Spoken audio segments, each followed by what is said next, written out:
Okay, welcome to this session, which I'm going to be welcoming Iver Neumann. The idea here is this is not a super formal session. It's meant to be an opportunity for a conversation. It's a kind of, I should say, by the way, does everybody know who I am? I'm Jacinta Hagen. I'm the Director of the Grad Centre in Governance and International Affairs, so I think I know most people, but maybe not everyone.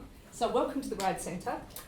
This is one of the occasional series where we have distinguished scholars. We invite them in to have a chat about how they do their work, what kind of methods, what kinds of approach, how do they develop their projects. Because many of you are in that space right now, or have been in that space, George, and have just moved out of that space. I'm in that space. You're in that space. I think we're always in that space. Mm-hmm. So many of you have already had the pleasure of listening to Iver in his other presentations. We've been working him very hard while he's been here at UQ. Think so, really. No? I'm okay. a Protestant, remember? Okay, that's true.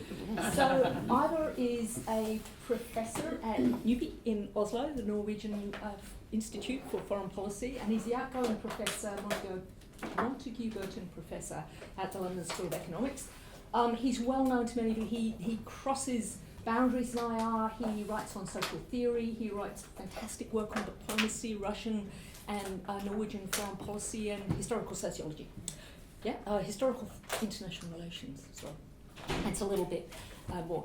He's going to talk to us today about relating to his recent work, I think, on discourse analysis. He's just produced a book with Kevin Dunn out of the US on that, and he's going to be speaking freely because his son's got his iPhone with his notes on it. That's right. Yeah. I can't believe So I did that. These things happen. He said, can I share your internet? Yeah. And I, sort of stupid as I am, just gave him my phone. And with the notes on. But I've been researching this for 30 years, so if I'm not able to produce something for you, Fantastic. I'm not really worth my salt. So this will be my manuscript, and it's that thing that we should do more of. It's a how-to book. Yes, yes. I mean, everyone in IR is talking about method theory, they're talking about theory, they're talking about methodology, but I think we should talk more about method. Mm.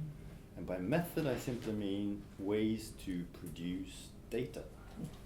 Because data is not something that is there for the taking, it's something you have to produce. It's a result of a social process, and the more you know about the social process, the better it is. Mm. So, I've been asked to talk about one particular kind of data, which is the production of data, and that is how you produce data for discourse analysis. So what I will do is I will talk a bit about where discourse analysis comes from, because there is still, after almost 50 years, there's still this idea that discourse analysis is something very new, which is, I think, absolutely wrong. It's simply wrong. Discourse analysis is a prolongation of certain other ways of producing data. And then I will say a little bit about how to do discourse analysis, hands-on. I will touch on practice theory, which is, for some reason now, the cat's whiskers in IR, whereas in other social fields it's been an ongoing concern for like 30, 40 years. So we, as usual, we late to the ball, right? So, and before I start, I will simply say what discourse is to me. Discourse is a way of producing statements. It is what makes it possible to come out with an utterance that people take seriously as a truth claim. So it's the system that makes it possible. If I had a glass of water here, it's what would have made it possible for me to sprinkle it around and say, receive God's blessing. Because some kind of water can do that. Or it's what would have made it possible for me to say, as a medical doctor, I can tell you that this water has just emerged from a womb, and let's see now, it's a boy. I don't know whether you can do that, but it is what can take any kind of utterance, and by utterance I mean the spoken utterance, or I mean an icon, or a picture, or a gesture, a sign, basically, a semios, it's a semiology kind of thing. And here comes the key thing that people get wrong. a number of people get wrong. A lot of people in the previous generation never wanted to understand this. Discourse is not the utterances taken together. It's not the utterances as such. It's what makes it possible to produce the utterances, which is very different. So it's the system that makes it possible for me, for example, to say that Cindy is a great intellectual.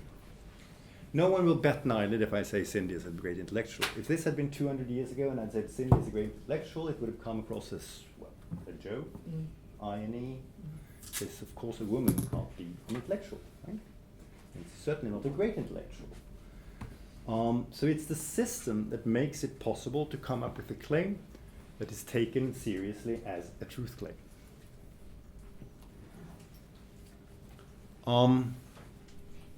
That's what it is. So, part one. Where does this come from?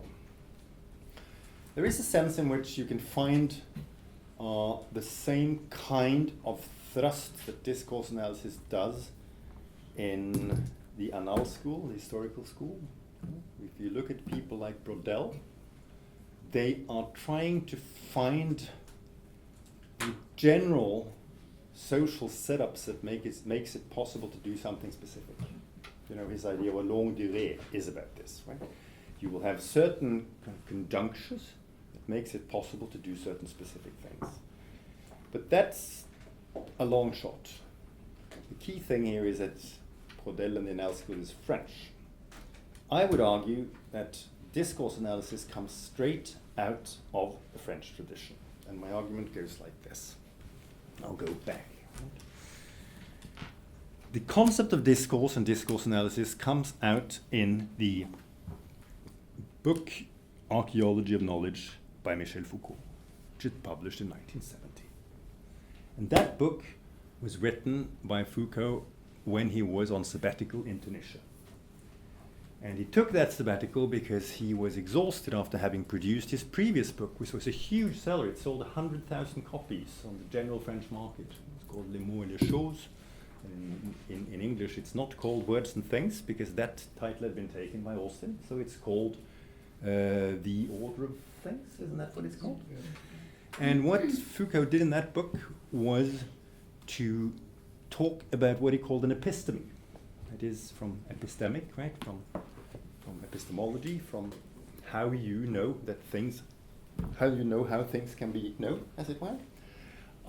And the episteme he looked at was how the 18th century produced ways of seeing and ways of knowing.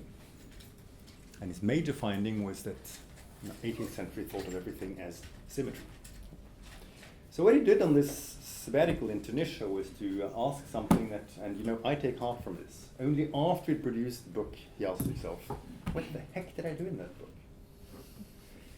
And I speak now to the doctoral students amongst you, but also my colleagues. I don't know about you, but I've now finished something like 30 projects. There's always been a point, short or long, where I've asked myself, what the am I doing here? You know, what is this? You know, I have this question, but it's not the right question. You know, I need another question. And I'm not really answering does this sound at all familiar? This is to me the nature of research, right? And Foucault asked himself this post factum, you know, what did I do? And what he had done, of course, was that he had broken with the people that he'd been hanging with so far, the structuralists. He had, and the gist of structuralism. How many people in this room call themselves post-structuralists? Okay, only me, right? Thanks, Mark. I will remember that. Jump the train, occasion. But you know, structuralism was predicated on one very specific idea, and it was that there's a difference between manifest structures and latent structures. Manifest structures would be how cooking goes on in a specific social setting, or how the division of gendered labor works in a specific setting. A manifest structure that you can observe, you can break it down to a binary code, 1, 0, right? And you have the structure. So the analysis is you look at how food is made, And you say there's the raw, there's the cooked, there's the rotten. You draw up sort of a certain structure, and you say, okay, here is the manifest structure. Here we have a lot of sort of observable sort of data, and we can put it on a formula and call it a manifest structure. And the point of that, again, that was a goal in itself, but it was also a goal towards a further goal, which was to say, if we have enough manifest structures observed and accounted for in a society, we may go from those manifest structures and to the underlying structure, which determines these observable manifest structures. And that is the latent structure. The whole point of social theory is to do a lot of manifest structures and then infer back to the latent structure that holds it all together and is the master code of a society. And this is, of course, the program of Claude Lévi-Strauss. Right? Claude Lévi-Strauss had it, well, I'll come back to that. But you know, Foucault's step, and he was not alone in this in 1967, people like Lyotard were doing the same thing. They asked one simple question. What if there is no latent structure? What if manifest structure is all there is? That was a treacherous question to ask for a structuralist. Claude Lévi-Strauss never understood the question. He said, you know, what? Of course there is a latent structure. He lived to be almost 100, or did he around 100? I don't know. He died a couple of years ago. He didn't die. And you know, he never sort of abandoned his structuralism. So post-structuralism is simply the break with the idea that there is such a thing as a latent structure, and we should use our intellectual energy on finding that latent structure. Which means two things. A, post-structuralism is different because there is a sense in which it stays on the surface. And B, post-structuralism is also a structuralism because it grows out of structuralism, so it belongs to the structural family. The fact that it comes after post-structuralism does not mean that it's not a structuralism, because it's still 1-0, still sort of finding the manifest structures. But Foucault's question to himself in Tunisia, how did I do this, what did I do in the order of things, was that he needed some idea of what could not be observed, how things were produced. But he needed some idea of how this could be thought of without being as cast in stone as a latent structure would be. So what is it that is makes it possible to produce manifest structures, basically? And his answer to this question was discourse. Of course. That's where the idea of discourse comes from. So discourse is simply a system for the production of statements. Now, if we go further back, we do a sort of mini genealogy here, you will see that Claude Lévi-Strauss was inspired by two different things in drawing up structuralism. One of them was Ferdinand de Saussure's idea of language. Right? Ferdinand de Saussure was a Swiss, well, he was from Geneva, and he had this amazing thing where he looked at language and said, you know, since Aristotle, everyone had thought about language as referential. You know, I see a horse, and then there is the idea of horse. Right? So if one of them refers to the other, that's what language is about. Language is a transparent, should be a transparent system by saying sort of where the word refers to the thing, right? The signifiant and the signifier, the signifier and the signified. Right? Now, what Saussure says is two basic things. He says language can be thought of not as a referential, but as relational. Instead of thinking of language as something that refers to things, we could think of language as a closed system of binary oppositions. Cat and bat, what we now call phonemes, right? But we can think of language as a system that is closed in upon itself, where we know that cat is different from bat, because C is different from B, and they are phonemes. It means that they can differentiate between words. If you know a foreign language, you know that this can be done in very many different ways. T and p, for example, can be, or in Chinese you can have tonemes. There are different ways of doing this, but the entire idea is that Saussure thinks about language differently than people had thought before. He thinks of language as a closed binary system that is self-referential, if you like, that is relational. Right? That was an inspiration for Lévi-Strauss. The other inspiration for Lévi-Strauss was the anthropologist and sociologist Marcel Mauss. Marcel Mauss, if you look at what he was doing, he was interested in classifications. Marcel Mauss was also the son of Émile Durkheim's daughter and the collaborator of Durkheim. So, and Durkheim is just about as close as you can get to a founding father of sociology in the French tradition. Of all the social sciences, really. They didn't care if you called it political science or anthropology or sociology in those days. You know, it was basically understanding society at large. Durkheim's professorial chair was in pedagogics, for heaven's sake. And Durkheim was trying to do, and also Durkheim and Mauss were trying to do things with categories. You know, the key thing was you look at something and it makes little sense if you can't categorize it. Drives me up the wall when I have students, usually first-year bachelor students, saying that, but you can't do that because you will reify it. What the? You can't look at anything without reifying it, right? If I look at you, or you, or you, I will take certain ideas, categories, and make sense of you. And if I hadn't had those categories, the whole thing would have been a blur. You need categories in order to comprehend the world, in order to grasp the world. So without categories, you can't grasp the world. And if you look at Durkheim's Methods book from 1898, you will see that he talks about things like social fact. You know, what we do as social scientists is look at a specific category of facts that do not exist as things, which do not exist as material things, but exist because we think they're there. Money would be an obvious example, right? And Mauss was doing more stuff with this. The two of them wrote a book called Primitive Classification, which is absolutely marvelous.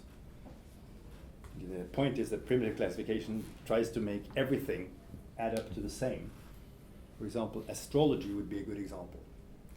At the astrological system, if you understand that the world in an astrological way, everything hangs together. You look at the constellation of the stars, you look at what you eat, you look at who does what in society, and all of them are related to the same system. Now, doesn't all this ring a bell? Isn't this very similar to saying that there are different latent structures and you're looking for different manifest structures and you're looking for a latent structure? Isn't the idea of a social fact very much the same idea as a representation? What's the difference between what Durkheim calls a social fact and what Foucault calls a representation? That was supposed to be a rhetorical question. And Durkheim says in his book that the first rule of method is to consider a social fact a thing, a chose. And the key, he picks this word because it's an everyday word. So in the French tradition, it's no big deal that we're talking about representations of the social. They've always been doing it. And you can go further back. You can always go further back. Durkheim learnt his philosophy from a guy called Hamelin, and Hamelin was the major student of Charles Renouvier, who was the Third Republic's greatest philosopher. And his take on these things was very simple. He said, anything, any phenomenon has an inside and an outside. This table, for example, it has an inside, you know. Thank you. It also has an outside. It's quite obvious when you look at this table that it's not something that belongs in a drawing room. This book has an inside. It also has an outside. It's quite clear that it's not a novel. Simply by picking it up, you see that it's not a novel. And then Renouvier says, materialism is to exaggerate the importance of the inside of the thing. Idealism is to exaggerate the importance of the outside. This is a little bit like Mao, isn't it?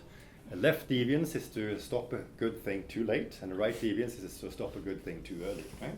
It's a very effective way of thinking about this. And you know, I hope you can see the line from the 1870s and Renouvelier's way of thinking about phenomena, because the outside of the thing, isn't that what Durkheim is talking about when he talks about social facts? Isn't that representations?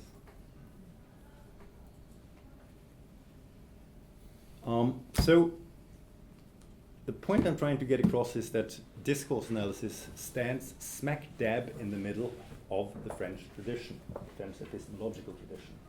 If you look at the people that Foucault read and refers to when it comes to these things, they're the standard French epistemologists working in this old tradition.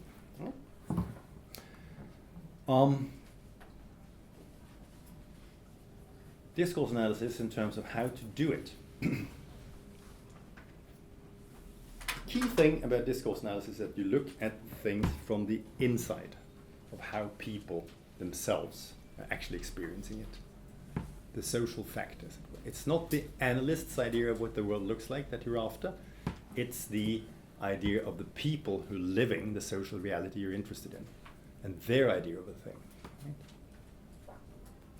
If you're interested in witchcraft, you're not interested in sort of the analysis of the witchcraft from some outside point. You're interested in how these people who are thinking about witchcraft think about witchcraft. So if you study the Zande in the 1930s and 1940s, your interest is in these people thinking that witches, always females, have a certain stone in their intestines. Right? You're not interested in whether this is true or not. You're interested in how this social fact, because this is a typical example of a social fact. Witches have a stone in their intestines. And you're interested in where this comes from. How did people get to think this way? You're interested in how it works. How does this differentiate between people? And you're interested in the effects this will have. It means, for example, that if you're interested in, say, native conflict, you must understand witchcraft, because conflict will be couched as a question of witchcraft for the Zande. So, as an outside analyst, what do you do? I'd say, first, you need a cultural competence. When I did my study of how Russians represented, how Russia produced Europe historically, the first thing I needed to know was how the heck should I read the texts that they're producing? I needed the language, but I also needed their way of thinking about the world in general. I'll give you an example. In the Soviet period, when you wrote a text in a newspaper or wherever, you first had to reproduce the party line. And then there was one word that demonstrated to the reader that was the end of the party line. Here starts the article. And that was adnaka, which means however. Right? So, it would be sort of Marx says this, Lenin said that, and, Brezhnev said this, however, comma, and then the argument would start. And it saved me oodles of time. I could skip the first part of those articles with the party line and start reading. I don't know whether this works this way in nominal communist regimes these days, whether this works in Ethiopia or China, but I'm sure that you have similar things in other places. If you read American texts, there are certain things that I, as a European, just sort of put to one side because I know that they not really important. Take American films. The film usually stops 15 minutes after they should have stopped if there had been European films, because they lived happily ever after, right? So you see the film, and boom, there's the stop, and then they have a sort of, oh, and look how nicely everything goes, right? And you need to know about these things, right? Because otherwise you waste a lot of time. So the first thing is you need cultural competence to do a discourse analysis. And the second thing you need to do is establish a text corpus, which is very hard, because where does one discourse stop and another one start?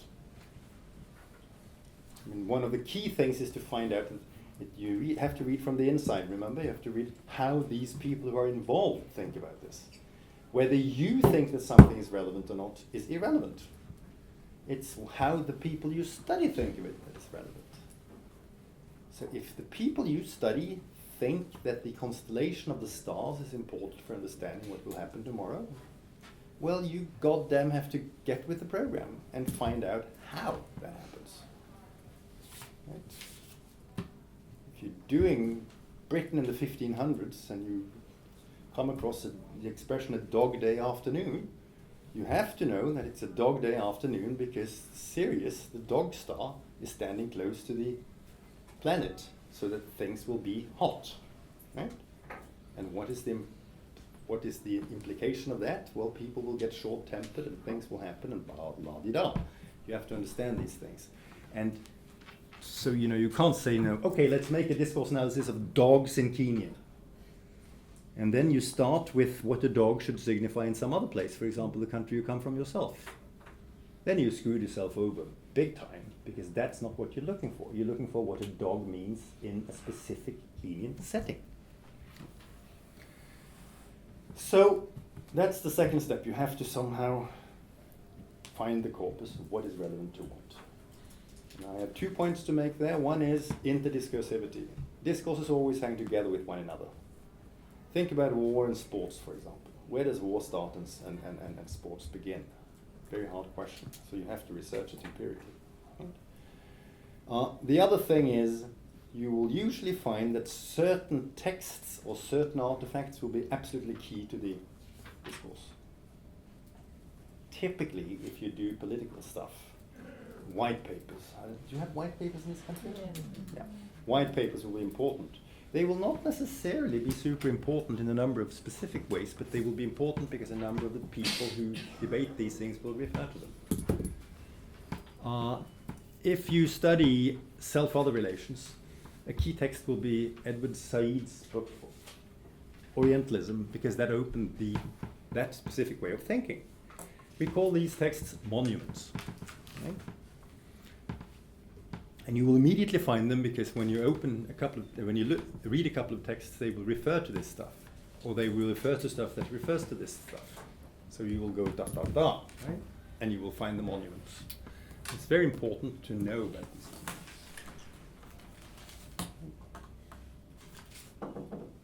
because they are so often implied. There is an intertextuality. Then the next step, you establish a corpus. You find the specific texts, and then the next step is you define the representations. It's very, very rare for a discourse to have only one representation of a phenomenon. Think male, for example. What does male mean in a certain specific social context? That is, I think I will dare to say, always contested. It's contested by class, ethnicity, age, you name it. So you find the different reps, and this is often the key thing for us who are interested in politics. You find the different ways of representing a phenomenon.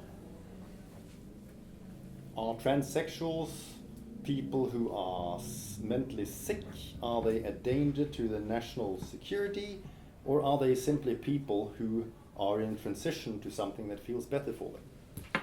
These are three ways of representing the same phenomenon, and the political fight can be understood as a political fight of which of those three representations, or other representations, should be valid.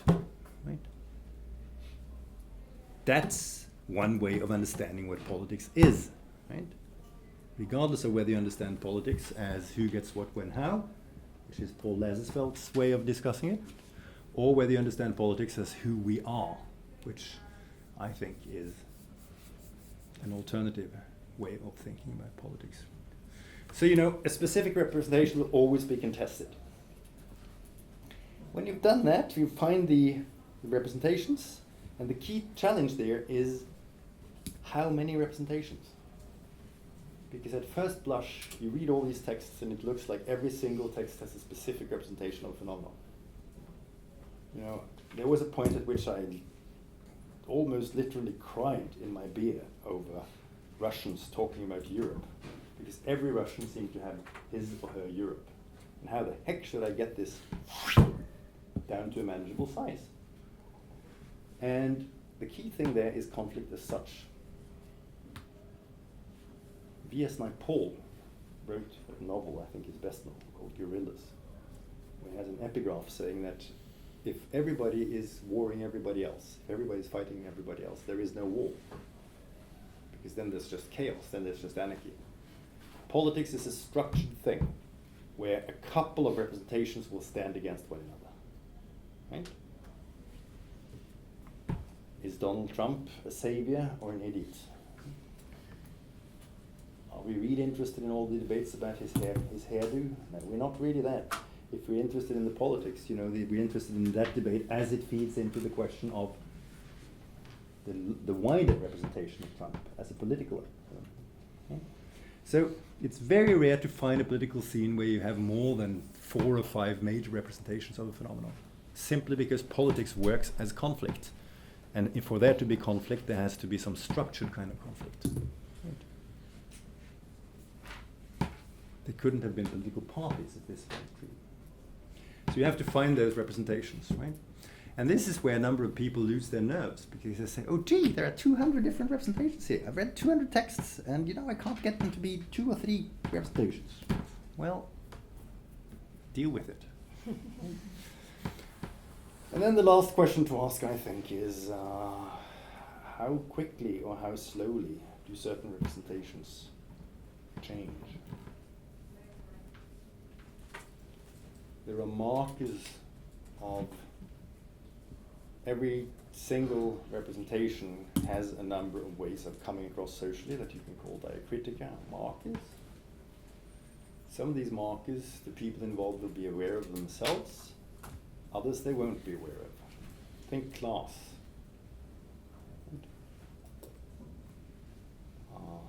In Britain, dropping your ages will be a typical class thing. So most people will not know that they dropped their ages. They won't know the significance of this for other people who judge them and categorize them. Right? But there will be other things that they will be aware of. Right? Linguists are big on this. Markers that are used consciously and markers that an analyst are using. Hmm? And the question then, if you find representation that holds over 200 years, why the heck is that? Whereas other representations can change just like that. Right? Why is it? What is it that guarantees? And this is a question where what Ernest Gellner calls entropy resistance.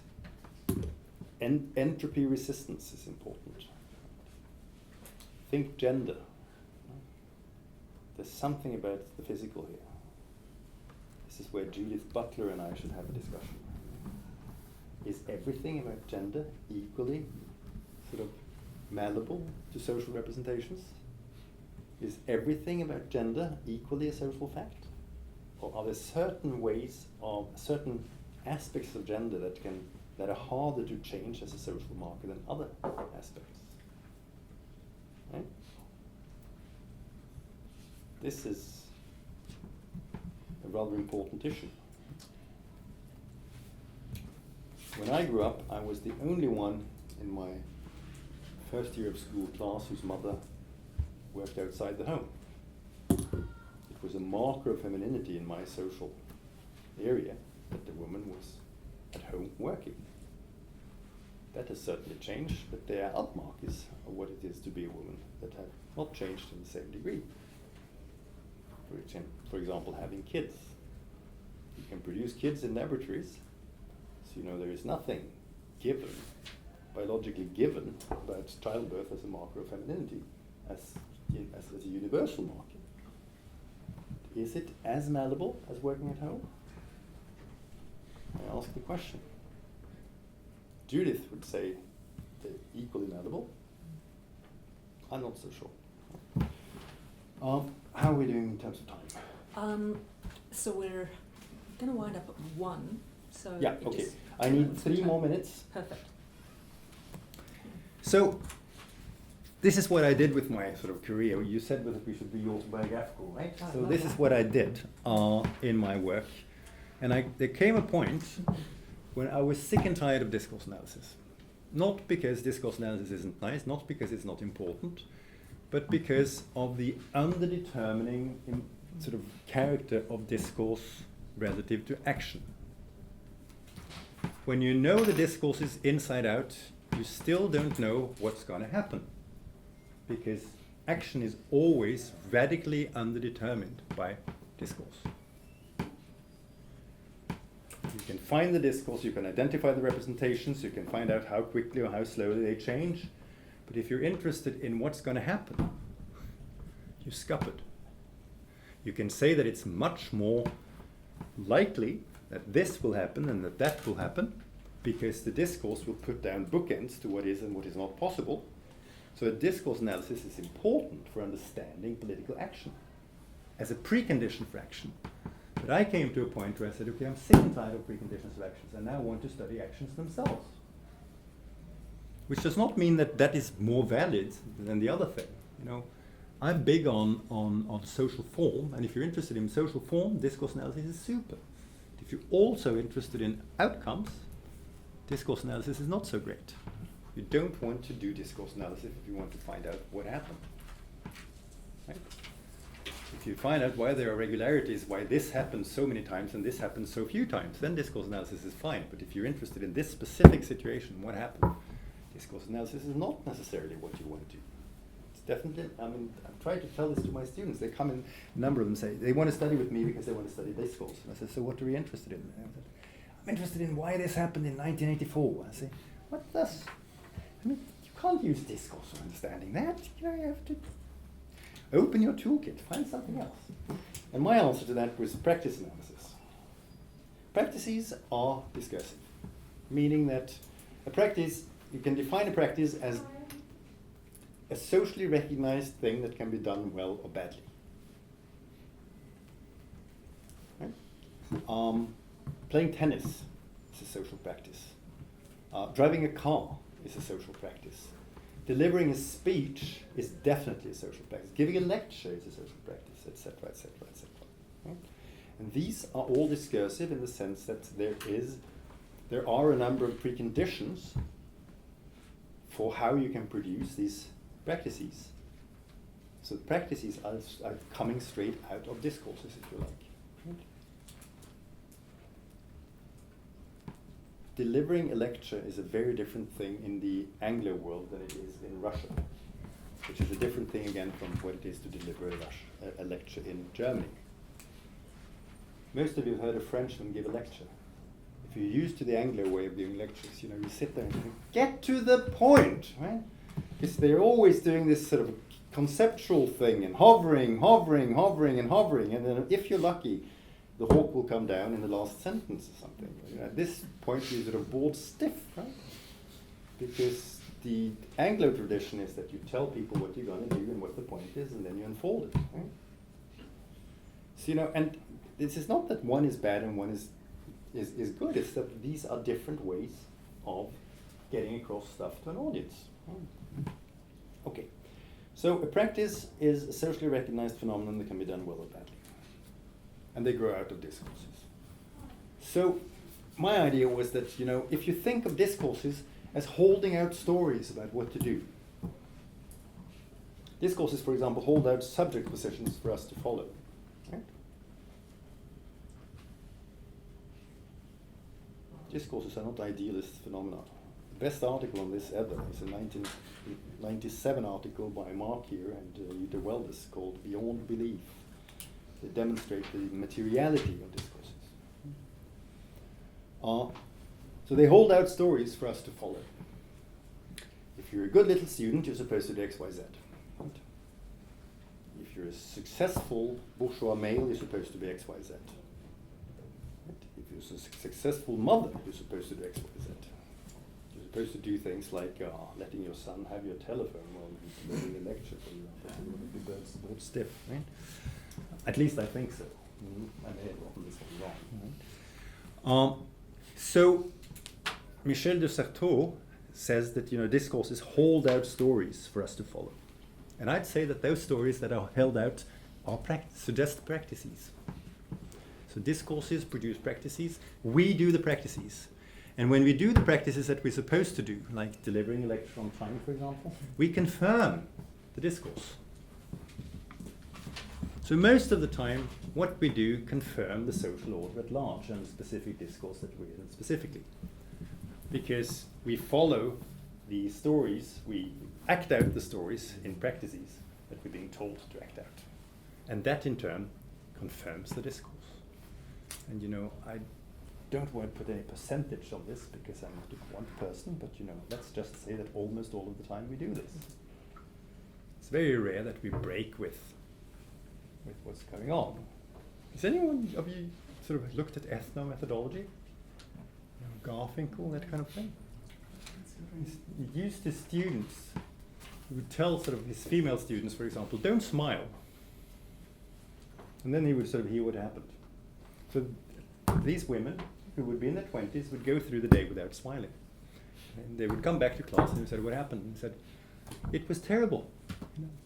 I didn't fulfill the social expectation that I should smile all the time, so I quarreled with my boyfriend, I didn't get service in the restaurant, I didn't act as I was supposed to do, so things went wrong. Another one he did was he said, go into a supermarket and start haggling. And the results were disastrous.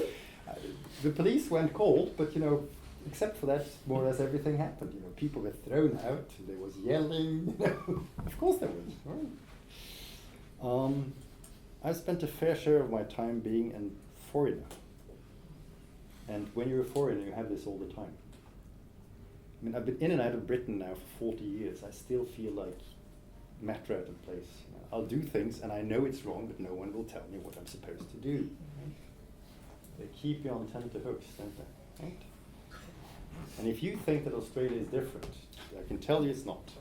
You have this idea that everyone is mates, but you don't tell people what to do. So you do something wrong and everyone will stiffen, but they won't tell you what you're supposed to do, which means that basically fucked. Right? So that's just how the social works. So I've also done some work over the last couple of years on practices, where the idea is simply to demonstrate that you have to do this, and that way to move the thing around. And that has been particularly nice for my work on different ministries and understanding what is going on. It's the oldest saw in the bureaucratic studies book that you have standard operational procedures, you have ways of doing things like this.